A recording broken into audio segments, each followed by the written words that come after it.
नमस्कार। नगरी नगरी बस्ती बस्ती में आपके साथ मैं हूं श्वेता एस त्रिपाठी। अलीगढ़ के आसमा मर्डर केस का खुलासा कर दिया गया है। पुलिस ने आसमा के दोस्त जावेद को गिरफ्तार कर लिया है। पुलिस के मुताबिक आसमा का दोस्त जावेद ही उसका कातिल है। पूछताछ में उसने अपना गुनाह कबूल लिया है। पुलिस का कहना है कि आसमा कई लड़कों से बात करती थी और ये बात जावेद को पसंद नहीं थी। इसके चलते ही दोनों के बीच झगड़ा हुआ और जावेद ने आसमा की गला दबाकर हत्या कर दी। पुलिस का ये भी कहना है कि करीब साल भर से आसमा और जावेद साथ में थे, लेकिन जब शनिवार से आसमा गायब हुई तो जावेद ने इसकी सूचना ना तो पुलिस को दी और ना ही अपने उसके परिवार को।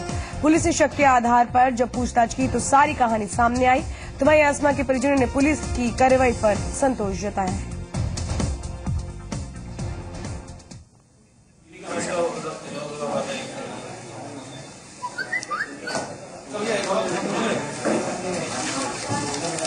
योगेंद्र जी मीडिया संवाददाता हमारे साथ है। योगेंद्र, जिस तरह से जावेद को गिरफ्तार किया गया, क्या कुछ जानकारी मिल पाई है इसके पास से?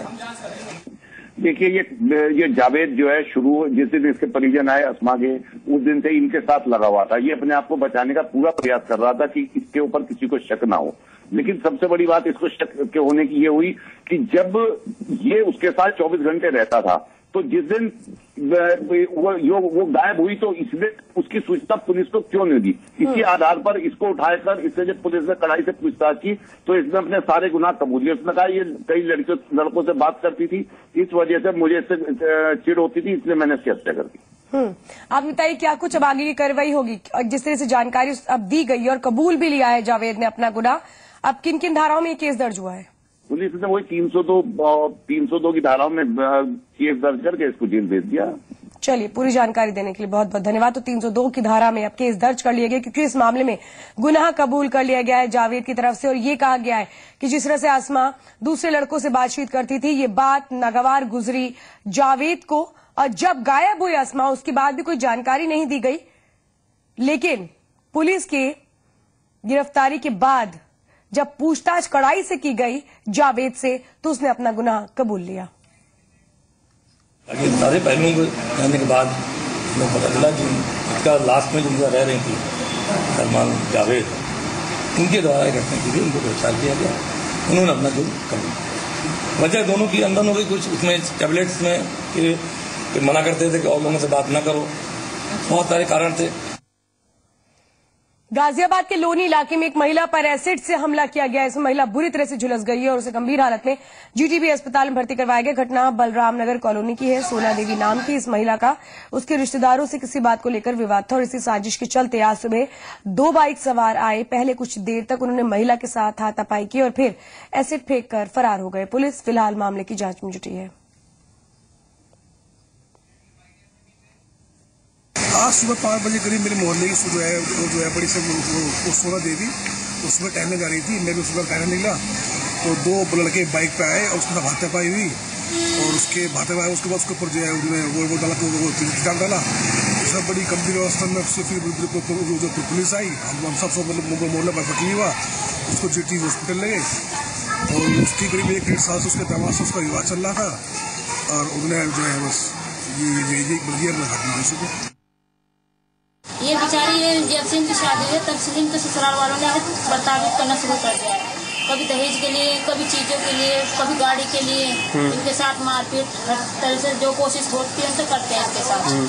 उसके बावजूद भी बेचारी रह रही थी तब भी यहाँ पर। लेकिन जब ज्यादा अत्याचार इन पे होने लगा तब हम इन्हें लेके आए यहाँ पर। हर जगह मारने की धमकी, बच्चे को छीनने की धमकी, मतलब घर को भाई को मारने की धमकी इस तरह से देती जा रही है। यादराम भारती जी मीडिया संवाददाता इस वक्त हमारे साथ है। यादराम, जो 2 शख्स बाइक पर आए थे जिन्होंने एसिड अटैक किया है, इनके बारे में पुलिस को कोई सुराग लग पाया है और महिला की हालत कैसी है?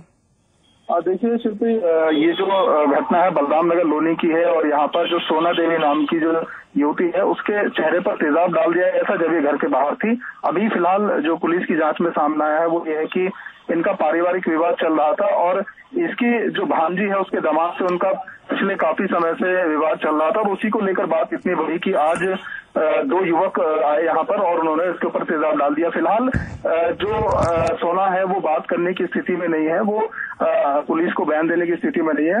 हालांकि अधिकारियों का कहना है जैसे ही बदमाशों की शिनाख्त होगी उनका खुलासा होगा, उनको फौरन गिरफ्तार कर लिया जाएगा। लेकिन फिलहाल जो शुरुआती जांच है उसमें मामला पारिवारिक जो कलह है उसका नजर आ रहा है। जी चलिए, पूरी जानकारी देने के लिए बहुत बहुत धन्यवाद। तो ये पूरा मामला पारिवारिक कलह के तौर पर सामने आ रहा है, लेकिन अभी वो 2 शख्स कौन थे जिन्होंने एसिड अटैक किया है, उनके बारे में पुलिस को कोई सुराग नहीं लग पाया है। तो जिन मासूम बच्चों के हाथों किताबें होने चाहिए, उनसे नशे का खुलेआम कारोबार कराया जा रहा है। चंद रुपयों के लिए इन मासूमों के भविष्य के साथ खिलवाड़ किया जा रहा है। जी हाँ, ये तस्वीरें देवरिया भाटपा रानी इलाके की हैं, जो बिहार से सटा हुआ है। यहाँ की सड़कों पर खुलेआम बच्चे ताड़ी बेचते नजर आते हैं। ये बच्चे नशेड़ियों को ताड़ी बेचते हैं। इन बच्चों का कहना है कि वो दिन भर में 500 रुपए कमा लेते हैं और इसलिए वो पढ़ने नहीं जा पाते हैं। तो वहीं जिलाधिकारी ने इसे बाल श्रम कानून के तहत अपराध बताया और इस संबंध में आबकारी अधिकारी को जांच के निर्देश दिए गए हैं। देखिए, ताड़ी के बेचने के लिए, खरीदने के लिए लाइसेंस होता है और कोई लाइसेंस ही बेचता है तो कोई अपराध नहीं है। लेकिन अगर छोटे बच्चे इसमें लगे हुए हैं तो वैसे भी ये बाल श्रम अधिनियम के अंतर्गत कानूनन अपराध है और नशे के कारोबार में तो ये दोगुना अपराध हो जाता है। इसमें आबकारी अधिकारी को मैं निर्देश दूंगा कि इसमें सख्त कार्रवाई उनके खिलाफ की जाए। जो लोग इसमें लगे हैं उनको इससे बिल्कुल कड़ी से कड़ी कार्रवाई की जाए।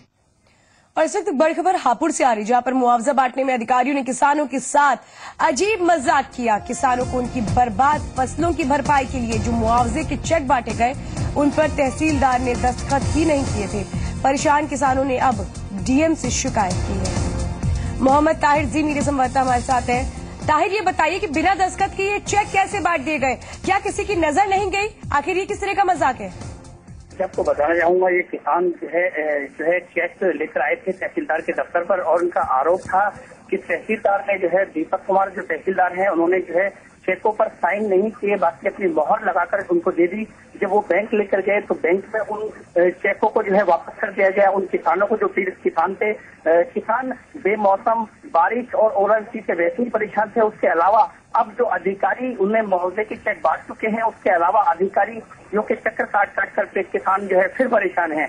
और जो अधिकारी है इस बात की जो है उन्होंने कहा है कि हाँ ये गलती हुई है और किसानों के चेक वापस लेकर उनको साइन कर वापस चेक दिए जा रहे हैं। जी चलिए, पूरी जानकारी देने के लिए बहुत बहुत धन्यवाद। तो ये माना गया कि गलती हुई है और अब साइन करके चेक दोबारा दिए जा रहे हैं किसानों को।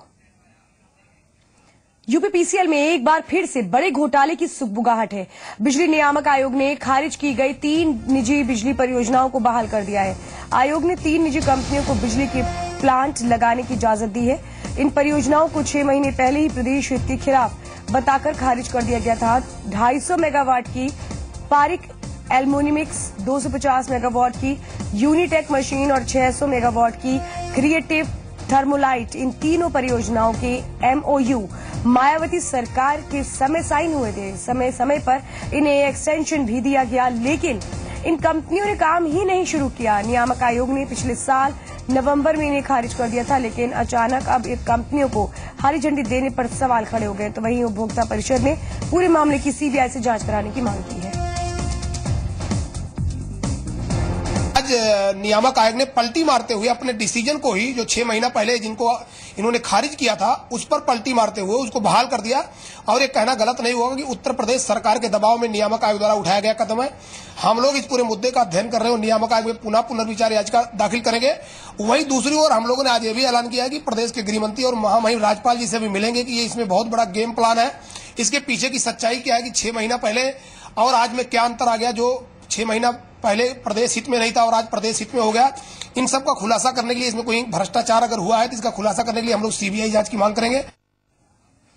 लखनऊ के ऐशबाग में लाखों रुपए की टैक्स चोरी पकड़ी गई है। कर चोरी की सूचना पर सेल्स टैक्स की टीम ने कल्पतरू गुड्स कैरियर ट्रांसपोर्ट के गोदाम पर छापेमारी की और इस छापे के दौरान सेल्स टैक्स के अधिकारियों को बिना पर्चे का पॉलीथीन, फुटवेयर और काफी सामान मिला, जिससे लाखों रुपए की टैक्स चोरी करने का मामला सामने आया है। छापे की कार्रवाई के दौरान दूसरे ट्रांसपोर्टर गोदाम बंद कर फरार हो गए।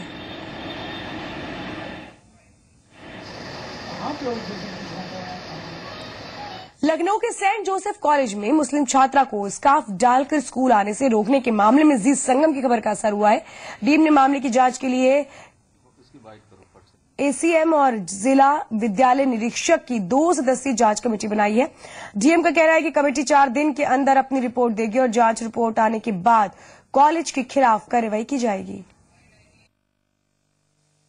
एक शिकायत हमें मीडिया के माध्यम से ही प्राप्त हुई थी और इसमें ठाकुरगंज में एक इंटर कॉलेज है, उसमें एक बच्ची को स्कार्फ पहनने से जो है मना कर दिया जाने की शिकायत बताया जा रहा है। लेकिन अभी उनके पेरेंट्स से या बच्चे से या किसी से लिखी शिकायत हमें नहीं मिली है। फिर भी जो पेपर के जो रिपोर्टिंग है उसके आधार पर हम लोगों ने इसका संज्ञान में लिया है और इस पे एक मैजिस्ट्रेट इंक्वायरी जो है गठित किया गया है। जो एसीएम 2 ठाकुरगंज के जो मैजिस्ट्रेट है वो प्लस जिला विद्यालय निरीक्षक के संयुक्त एक जांच होगी और इनको अगले 4 दिन में जो है जांच सौंपने का निर्देश दिया गया है। जो भी तथ्य निकल के आएंगे उसके आधार पर अग्रिम कार्रवाई की जाएगी। तो इधर लखनऊ के सेंट जोसेफ कॉलेज में 9वीं क्लास की छात्रा फरहीन को सिर पर स्कार्फ डालकर स्कूल पहुंचने पर वापस घर भेज दिया गया और उसे स्कार्फ पहनकर पढ़ने की इजाजत नहीं दी गई है। प्रिंसिपल का कहना है कि स्कूल के नियम के मुताबिक धर्म विशेष को जाहिर करने वाले ड्रेस कोड की इजाजत नहीं दी जा सकती। उधर परिजनों की मांग है कि बच्चे को स्कार्फ पहनकर स्कूल में पढ़ने की इजाजत मिले। परिजनों के मुताबिक दाखिले के वक्त इस तरह की कोई भी शर्त नहीं बताई गई थी और न ही कॉलेज से मिले किसी पेपर में ऐसा लिखा है। इस बीच एक और छात्र सामने आए। मोहम्मद शादाब नाम के छात्र का कहना है कि दाढ़ी रखने की वजह से उसे स्कूल से निकाल दिया गया। जब दाढ़ी हमें निकलने लगी तो स्कूल वाले काफी प्रोत्साहित करने लगे कि आपने दाढ़ी कटाइए, जिसके ऊपर हमने मना कर दिया कि भाई हमारे रीजन में रिस्ट्रिक्शन है इसके या नहीं कटा सकते हैं। तो बहरहाल वो ऐसा नहीं माने। हमने भी काफी कहा भाई आप रिटर्न में दिए, इसको रिटर्न में लिख के दे दिए, हम फौरन कटा लेंगे। अगर आपके स्कूल के रेगुलेशन के हिसाब से कुछ ऐसा है और आप कॉन्स्टिट्यूशन को फॉलो नहीं कर रहे हैं तो हमको आप लिख के दे दीजिए। तो बहरहाल उन्होंने रिटर्न में कुछ नहीं दिया। हमने कई बार पेरेंट्स को लेके गए, एक वकील यहाँ पे रहते हैं एडवोकेट शबी हैदर, उनको लेके गए, लेकिन वो लोग हफ्ता 2 हफ्ते के लिए ठंडे हुए। लेकिन फिर जो है करने लगे, उसमें ये लोग करने लगे कि हमारे मार्क्स ये लोग काट लेते थे एग्जाम में, कॉपी इधर उधर कर देते थे। कुछ भी स्कूल में थोड़ा छोटा था हाँ, मतलब मेंटल हैरेस करते थे लोग। तो उन्होंने हमसे कहा जाइए आप पहले इसको उतार के आइए लाइब्रेरी में। हमसे कुछ सुनी नहीं रही थी क्लास टीचर। तो हम गए लाइब्रेरी में, सिर्फ स्कार्फ की पिंस निकाल के फिर आ गए वापस, क्योंकि उनका पीरियड ओवर चुका था। फिर वो जब 5th पीरियड में आई तो उन्होंने फिर कहा कि उतारिए। हमने कहा मैम आज फर्स्ट डे है तो प्लीज आज रहने दीजिए, हम कल से उतार देंगे अगर यूनिफॉर्म पहन के आए तो। कल भी यूनिफॉर्म नहीं पहन के गए थे क्योंकि उस दिन थर्सडे था, इसलिए शॉप सारी बंद थी, तो इसलिए यूनिफॉर्म नहीं मिला। तो फिर अपनी ने एप्लीकेशन लिख के दिया था कि यूनिफॉर्म और स्कार्फ के लिए, तो उन्होंने उस एप्लीकेशन को रिजेक्ट कर दिया था। और फिर उसके बाद हमको लाइब्रेरी में बिठा दिया और कह रही थी कि हम क्लास में नहीं जाने देंगे, स्कार्फ उतार दो तुम तब जाने देंगे। गए थे हम, एप्लीकेशन दिया हमने मंडे को, तो उन्होंने कहा कि थर्सडे को आप आइए। थर्सडे को कल गए, 1-1.5 घंटा बैठे रहे ऑफिस के बाहर, नहीं मिलना नहीं दिया। प्रिंसिपल मिलना नहीं चाहिए। टीचर से बार बार हमने रिक्वेस्ट किया, टीचर ने कहा कि प्रिंसिपल नहीं मिलना चाहती हैं। और तो फिर उसके बाद हम लोग वापस चले आए। फिर यहाँ ये दूसरी वाली ब्रांच में आए तो बोले नहीं कल आप दूसरा एप्लीकेशन दीजिए। तो हमने कहा फीस हमारी वापस कीजिए, हम बगैर स्कार्फ के तो नहीं पढ़ने देंगे स्कूल में, या आप रिटर्न अपना लिख के दीजिए हमको कि हम विदाउट स्कार्फ स्कूल में लेंगे नहीं। कहीं हम लिख के नहीं दे सकते हम लोग। हमने तो उनसे बार बार रिक्वेस्ट किया कि आपने हमसे रिटर्न में एप्लीकेशन लिया है कि आप हमको रिटर्न लिख के दीजिए कि हमको परमिट किया जाए, उसको हम फिर कंसीडर करेंगे यस या नो जैसा भी होगा। तो हमने उनसे कहा कि आपने हमसे रिटर्न में लिया तो आप हमको रिटर्न में दे दीजिए रिप्लाई कि हमारे रूल्स एंड रेगुलेशन में ये है कि हम स्कार्फ के साथ नहीं परमिट कर सकते। तो उन्होंने हमको एकदम ओरली जवाब दिया कि नहीं हम आपको रिटर्न में कुछ नहीं लिख के दे सकते। नहीं सर, ऐसा नहीं है। Eight the time of admission ये बात बिल्कुल क्लियरली स्टेट कर दी जाती है कि किसी भी तरीके का कोई भी ऐसी चीज़ जो कि रिलीजन को रिफ्लेक्ट करे वो अलाउ नहीं होती। और फिर यहाँ हमारे यहाँ ड्रेस कोड जो फॉलो होता है उसके हिसाब से ही बच्चों को करना होता है, जिसमें स्कार्फ अलाउड नहीं होता है। और ये at the time of admission हम लोग पहले ही बता देते हैं बच्चों को। And then after that also they took the admission form और उन्होंने एडमिशन लिया। And the day she came and she was wearing the scarf, and we just told her that beta you are not allowed to wear the scarf, and this was told to you before. Modi सरकार के 1 साल पूरे होने के मौके पर BJP Mathura में एक बड़ी रैली करने जा रही है। खुद प्रधानमंत्री मोदी मथुरा जाएंगे और यहां महारैली को संबोधित करेंगे। बीजेपी 25 मई से ही महासंपर्क अभियान चलाएगी और ये महासंपर्क रैली अभियान का आगाज भी होगा। मथुरा के नगला चंद्रभान मोदी की रैली होगी। एक गांव पंडित दीनदयाल उपाध्याय की जन्मस्थली है। प्रधानमंत्री मोदी इस दौरान केंद्र सरकार की योजनाओं को जनता के बीच लाएंगे और सरकार की उपलब्धियों को जनता को बताएंगे। मोदी यहां आने वाले दूसरे प्रधानमंत्री होंगे। इससे पहले अटल बिहारी वाजपेयी 1999 में नगला चंद्रभान आए थे।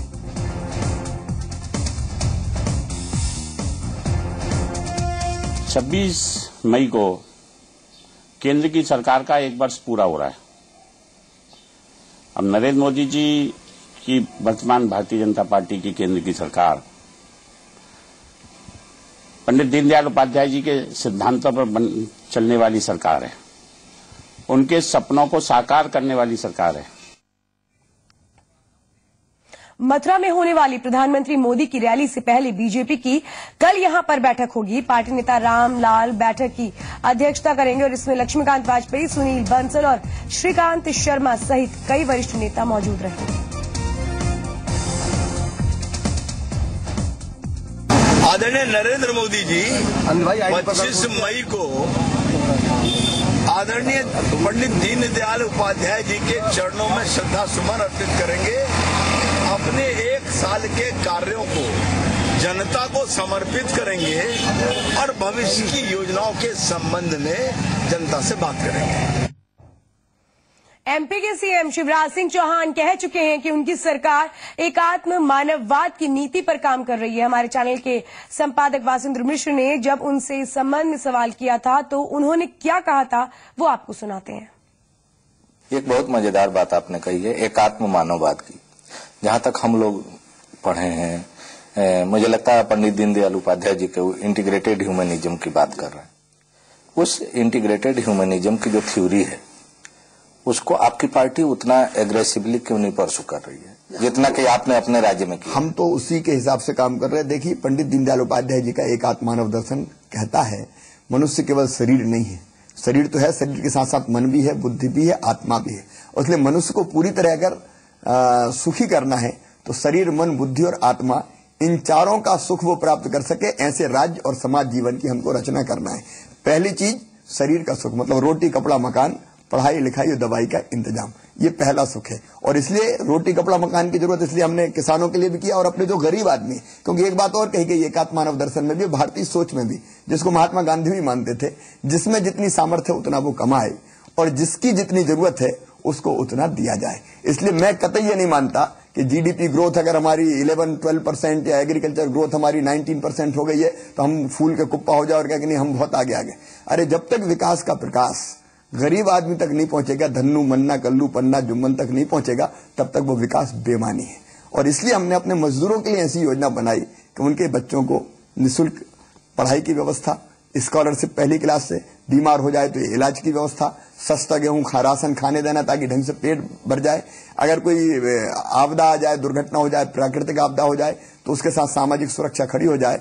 पैदा होने से लेकर अंतिम सांस लेने तक, चाहे वो शहरी मजदूर हो, चाहे वो गांव का मजदूर हो, हाथ ठेला धकाने वाला हो, साइकिल रिक्शा चलाने वाला हो, हमाली करने वाला हो, या घरों में कामकाज करने वाली माताएं, बहनें, बेटियां हो, इनके साथ सामाजिक सुरक्षा हमने खड़ी कर दी। हम इनको हमेशा गरीब नहीं रखना चाहते। हमारी कोशिश ये है कि इनका जीवन स्तर ऊपर उठे, इनकी आमदनी बढ़े, लेकिन जब तक इनका जीवन स्तर ऊपर नहीं उठेगा तब तक उनको कुछ विशेष सहायता हमको देनी पड़ेगी, क्योंकि जिसकी जितनी जरूरत है उतनी पूरी की जाए और जिसमें जितना सामर्थ्य है वो उतना कमाए, लेकिन रेवेन्यू सरकार के खजाने में आए। यही एकात्म मानव दर्शन है, यही गांधीवादी समाजवाद भी है और यही बात भी डॉक्टर राम मनोहर लोहिया कहते थे। लेकिन केवल इतनी पर्याप्त नहीं है, इसके अलावा मन का सुख भी चाहिए, बुद्धि का सुख भी चाहिए और आत्मा का सुख भी चाहिए। इसलिए शिक्षा की व्यवस्था, संस्कृति और कला को बढ़ावा देना, खेलों को बढ़ावा देना, खोज जैसी जो प्रवृत्ति है उसको बढ़ावा देने का काम करना, और उसके साथ साथ जो आत्मा का सुख है उसके लिए मुख्यमंत्री तीर्थ दर्शन जैसी योजना वो उसी से उद्भूत हुई। कि लोग कहते हैं रोटी तो ठीक है, लेकिन मध्य प्रदेश में अगर पूछे किसी को लगता है